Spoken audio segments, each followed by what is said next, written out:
Bismillahirrahmanirrahim. Assalamualaikum warahmatullahi wabarakatuh. Sebelumnya, perkenalkan saya Suretno dengan NIM C24012111038. Di sini, saya akan menjelaskan mengenai materi Sistem Informasi Sumber Daya Perairan eh, yang bertemakan Sistem Informasi Geografis. Nah, di mana Sistem Geografis ini merupakan materi yang diajarkan pada pertemuan minggu ke 10 sampai minggu ke-14. Oke, kita mulai saja ya. Hmm, Sistem informasi geografis merupakan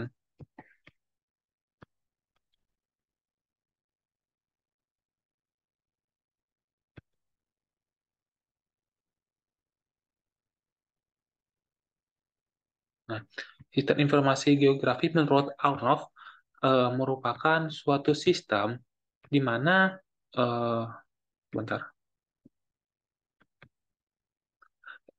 disadari pada kerja komputer yang memasukkan, mengolah, memanipulasi, dan menganalisis data serta memberikan uraian, di mana data-data ini diperoleh dari citra satelit atau lain-lainnya gitu, yang biasanya dipergunakan untuk membantu para masyarakat atau masyarakat awam untuk mengenal bagaimana cara mengetahui struktur atau peta.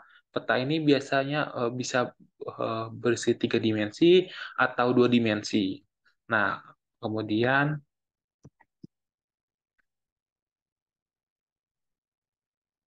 nah, untuk jenis data dalam SIG ini terdapat dua, yaitu ada data spasial dan data non-spasial.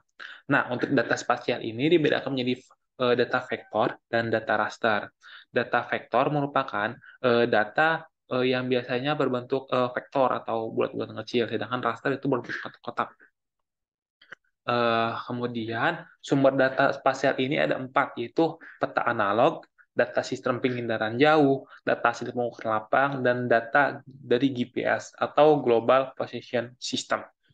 Nah, di mana eh, data spasial ini merupakan memiliki referensi atau koordinat geografis, di mana terdapat 2 data vektor dan data raster. Nah, data vektor sendiri merupakan sebuah data yang didefinisikan ke dalam suatu bentuk mozaik berupa garis, poligon, titik, yang digunakan untuk mendefinisikan hubungan spasial beberapa fitur. Yang memiliki kelebihan yaitu ketepatan dalam presentasikan fitur titik, batasan, dan garis lurus, dan memiliki kekurangan tidak mampu dalam mengakomodasi perubahan gradual. Nah, sedangkan data raster merupakan model data berupa image atau gambar yang umumnya berasal dari penginderaan jauh. Di dalam data raster sendiri dipresentasikan sebagai bentuknya pixel gitu. Biasanya semakin besar pixel, maka semakin besar juga ukuran penyimpanannya. Mempunyai kelebihan yaitu mudah digunakan secara matematis dan memiliki kekurangan itu ukuran file itu tergolong besar ya. Semakin besar resolusinya, maka semakin besar ukuran filenya. Nah, untuk jenis-jenis data dalam SIG sendiri eh, ada 4 ya. Itu poin. Poin ini biasanya untuk menunjukkan tempat. Biasanya itu ada ibu kota, provinsi, dan lain-lain. Untuk garis sendiri biasanya untuk menunjukkan kayak sungai, jaringan pipa, jalan, dan lain-lain. Untuk garis poligon biasanya berbentuk seperti area. Biasanya itu seperti pulau, gedung, dan perumahan. Sedangkan gambar sendiri untuk mendeskripsikan suatu skala dari peta, legenda, dan objek lainnya. Kemudian eh, untuk data non-spasial merupakan data eh, baik berbentuk statistika atau bentuk angka, teks atau tanggal yang umumnya untuk mendefinisikan fenomena di permukaan bumi atau penjelasan objek yang ada di muka bumi itu sendiri. Paling cocok untuk menggambarkan gejala topografi dari data kualitatif, nama, jenis, dan tipe, dan data kuantitatif yang biasanya berbentuk angka, jumlah, atau kelas interval yang memiliki hubungan satu dengan data spasial. Kemudian ada sumber data SIG ini kita dapat ketahui ada sistem pengendalian jauh. Biasanya ini menggunakan citra satelit, teman-teman. Biasanya kemudian ada sumber data dari peta analog. Biasanya ini peta menjadikan referensi itu peta topografi. Biasanya peta yang memperlihatkan bentuk muka tanah, kemudian tingkat tanah dan apa namanya ketinggian dari tanah itu sendiri.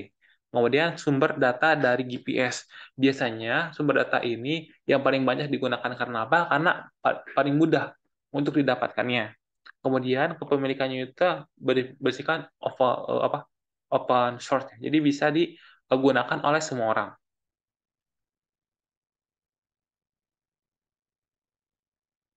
Nah, ada geodatabase. Geodatabase merupakan basis data yang terintegrasi eh, menjadi pusat sumber data dan dapat diakses oleh berbagai aplikasi yang telah ada ataupun yang akan dibangun untuk informasi analis. Geodatabase merupakan sebuah konsep manajemen data relasional yang berisi data spasial ataupun non-spasial, membantu proses penyimpanan dalam manajemen informasi geografis pada sistem manajemen data standar. Biasanya geodatabase ini banyak digunakan oleh orang-orang yang memiliki kepentingan seperti data untuk melihat perikanan, data untuk melihat tutupan lahan dan lain-lain. Karena di geodatabase ini bersifat open source dan bisa digunakan oleh semua orang atau semua kalangan. Dan untuk memudahkan para peneliti untuk memperlihat dan untuk mengetahui bagaimana sih kayak luasan yang akan diteliti dan lain sebagainya. Nah, untuk data spasial eh, ada dua itu, ada data spasial dan analisis data spasial. Data spasial merupakan dasar operasional pada sistem informasi geografis. Data spasial merupakan salah satu item dari informasi di mana di dalam terdapat informasi mengenai bumi termasuk permukaan bumi, di bawah permukaan bumi, perairan, kelautan, dan di bawah atmosfer itu sendiri. Sedangkan analisis data spasial merupakan sekumpulan metode yang menemukan dan menggambarkan tingkat atau pola dari sebuah fenomena spasial, sehingga dapat dimengerti dengan lebih baik. Dengan melakukan analisis spasial, diharapkan muncul informasi baru yang dapat digunakan sebagai dasar pengambilan keputusan di bidang yang dikaji. Untuk analisis data spasial ini untuk memperlihatkan kayak fenomena-fenomena dan metode yang digunakan untuk mengumpulkan data dari spasial ini sendiri. Jadi, analisis data spasial ini pertama itu analisis data spasial, kemudian dilanjutkan ke data spasial. Analisis data spasial ini saling berhubungan antara data spasial antara satu sama lain. Kemudian ada interpolasi. Interpolasi biasanya digunakan untuk eh, menduga matematis pada lokasi-lokasi yang sifatnya itu tertutup gitu. Bahwa asumsi bahwa atribut data bersifat kontinu di dalam ruang dan atribut ini saling berhubungan antara satu sama lain sehingga eh, data yang hilang ini bisa diprediksikan itu dengan menggunakan metode interpolasi. Nah, kita memasuki ke QGIS ya teman-teman. Ya, tunggu ya teman-teman. QGIS. Oke, kita open. Kita menggunakan cara bagaimana menggunakan QGIS. Di sini saya sudah ada datanya dan teman-teman bisa melihat dengan sesama. Bentar ya.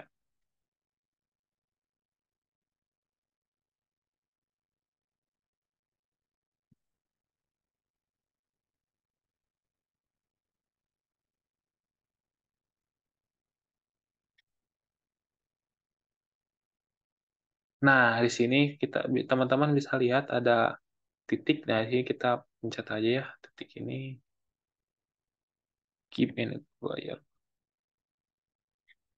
Nah, di sini kita telah melihat itu ya peta Indonesia. Di sini saya akan menjelaskan bagaimana cara melihat dan nah di sini ada peta yang pulau yang telah didigitasi oleh saya sendiri.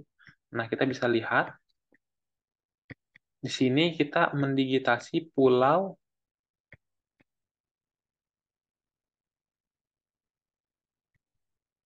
Nah, di sini saya akan mendigitasi pulau panjang ya teman-teman.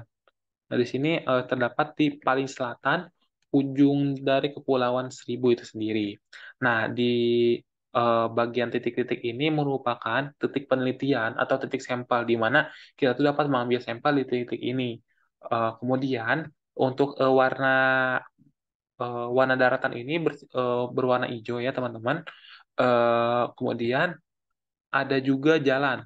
Nah, untuk jalan ini begini biasanya berbentuk apa tadi? Berbentuk kayak garis. Ini merupakan jalan. Nah, dalam melakukan ini kita itu butuh beberapa waktu eh, dalam meneliti ini gitu teman-teman. Nah, mungkin itu petunjuk dari peta yang saya telah digitasi, teman-teman. Kurang lebihnya mohon maaf. Wassalamualaikum warahmatullahi wabarakatuh.